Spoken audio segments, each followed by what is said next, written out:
everybody, welcome to our first in a series of videos on the Kelborn Woolens Year of Hats. And so this is a series of free patterns released by Kelborn Woolens. A couple of years ago they did worsted weight hats, and this year they're doing bulky. So every month they'll be releasing a free hat pattern that you can download through Ravelry. And we will be carrying kits for each of these month's patterns. So I know we're a month behind, but today we're gonna look at some of the aspects of the January hat, which is called the Wister hat by Courtney Kelly. And so it's got a lovely little cable detail. The kits that we have come with this beautiful dark green. You get a project bag, you get another little notions bag, a couple of stickers, and then a little tag to sew on as a little detail for your bag, and some yarn to do that sewing. But if you don't want the kit, if you've got an aspersion to lovely swag, you can always purchase the yarn on its own from us, or we have a couple of other bulky yarns that you could use in lieu. And so today I'm going to demonstrate a couple of techniques to do with the pattern. So let's start by looking at some of the notions we're going to need. We're going to need two sizes of needles, 5mm and 6mm 16-inch circular needles, as well as some double pointed needles. We'll need stitch markers, just the one really, to make sure you mark where you are in your pattern. Also going to need a cable needle or something in lieu. So I've got two cable needles here. There's a couple different varieties. I'm just going to use this wooden one today. You're going to need some scissors and a darning needle at the end to weave in the ends of your project. And an adventurous spirit, which I think we all have. So let's dive in. So the pattern is going to be lovely for those of you who haven't worked from a chart before, because it's got written instructions for the textured stitch along the hat, but it also has a chart so you can refer to the two sections and compare them in order to learn how to read a knitting chart. Now I've gone ahead and started my hat demo already, and this is just some yellow yarn that I had in my stash. Because sometimes it can be hard to pick up lighting when you're filming, so I wanted something that would be bright and colorful. So I've already done a long tail cast on for the beginning of my hat. Any stretchy cast on will work. You don't want to have a line across your forehead when you're done your hat and you leave it on for a couple of hours. So I've gone ahead and done my favorite, which is the long tail cast on, but you can substitute whichever one you prefer. And it does have that lovely stretch at the edge.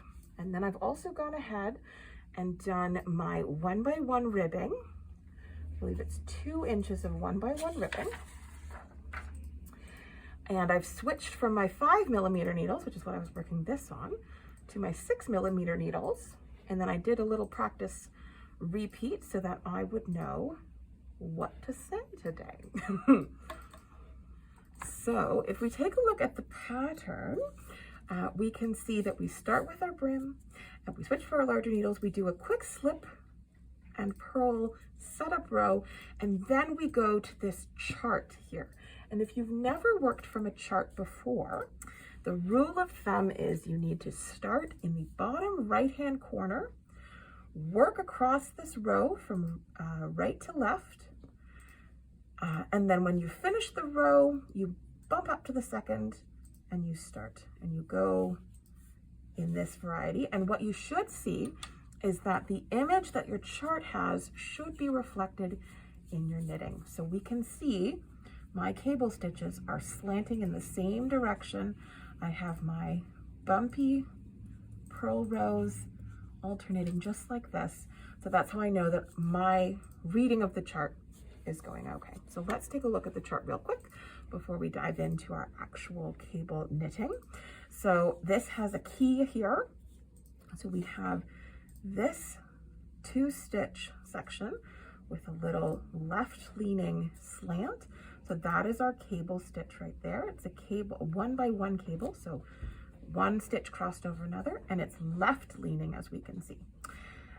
The blank squares are knit stitches. We have a dark square with a horizontal line. This is a purl stitch. And then we have this little white square with a vertical line, and that is a slip stitch.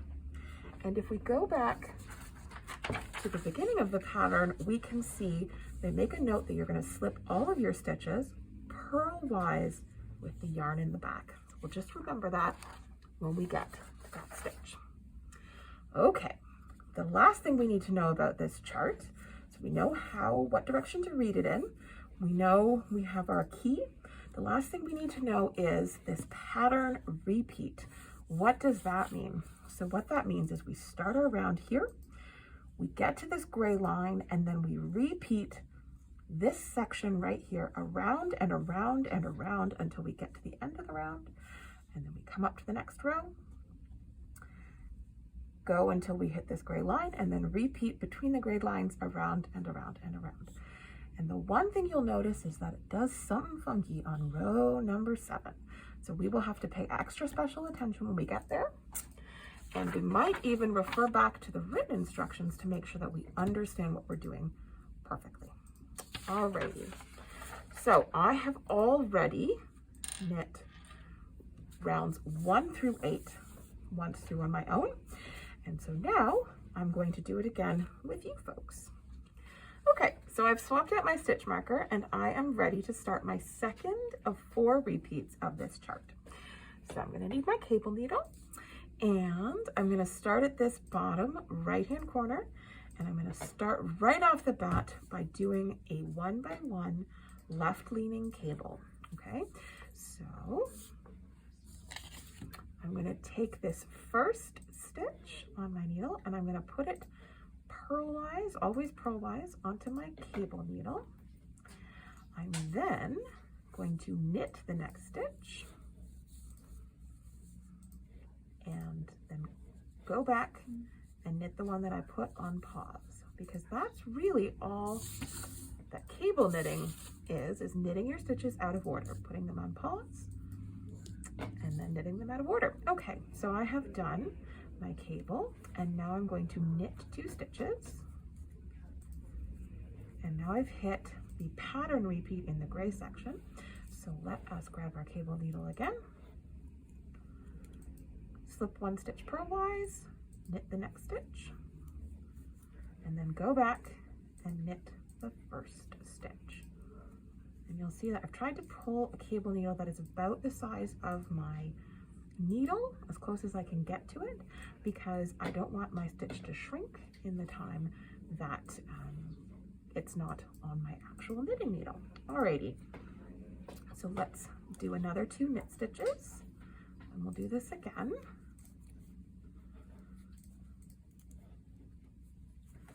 So we'll do it one more time. And so if you're feeling nervous, if you've never cabled before and the idea of cabling or knitting off of a cable needle is a bit scary, you can instead slip 1 purlwise, knit the next stitch, and then put that stitch back onto your knitting needle if that works a little bit easier for you, and then knit that one right off the needle instead.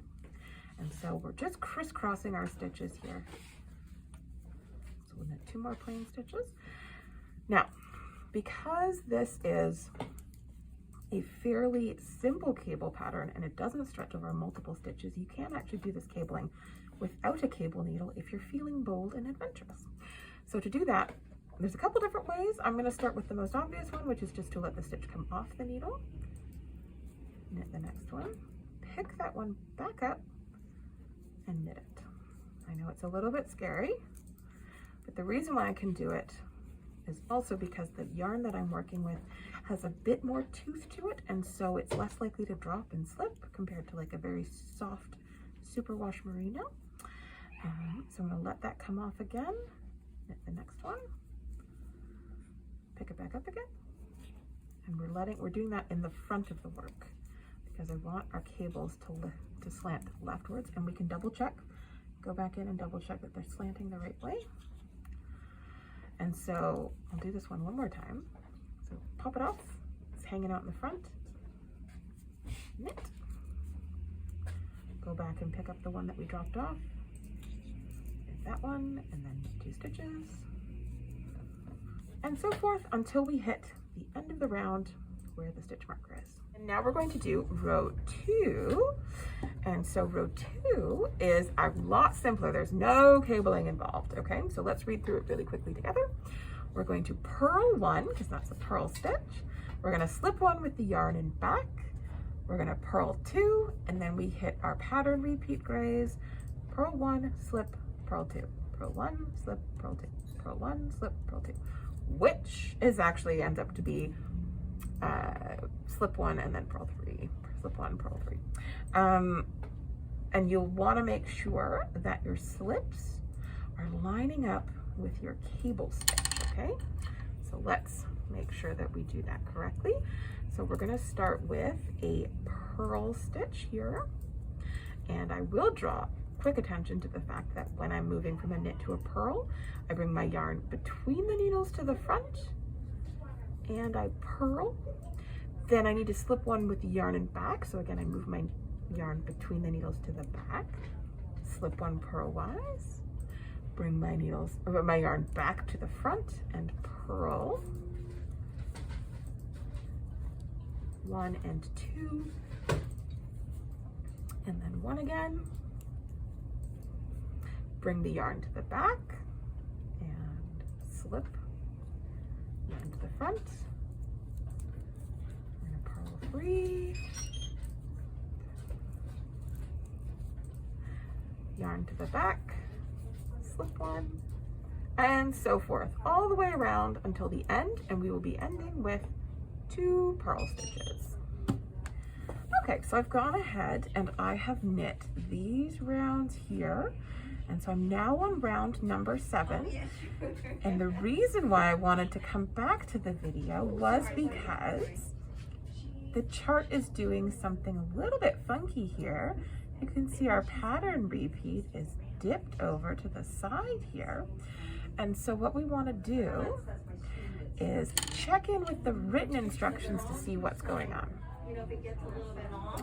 On round 7, we follow the pattern as established right until the end, until 1 stitch remains.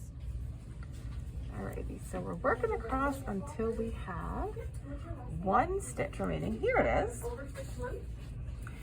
And so we're going to slip our first stitch to the cable needle. We're going to remove our marker. We're going to knit 1 stitch. We're going to replace our marker. And then we're going to knit 1 from the cable needle. Okay, there we go. And now we have successfully navigated the wonky bit of row 7. And we go back to row 8, which should be easy enough to follow because it's just like the previous non-cable rows. And then once you've repeated this pattern chart 4 times, you'll move on to your decreases, which will incorporate decreases into your cables. The hat gets too small to reach around your circular. That's when you're going to switch to your double pointed needles. You'll finish your decreasing. When you've got all your stitches decreased down to the bottom, you're going to break your yarn with some scissors, pop your end onto the darning needle, thread it through all your live stitches, cinch, weave in your ends, and block. And then if you want to, you can also make a pom-pom to put on top. Or we also sell these faux fur pom-poms in shop that you could put on top instead. And there you go. That is our demonstration on the cable technique for the Wister hat by Courtney Kelly, the first January pattern of the year of bulky hats from Kelborn Woolens. Thanks for joining me, and I'll see you for February's hat.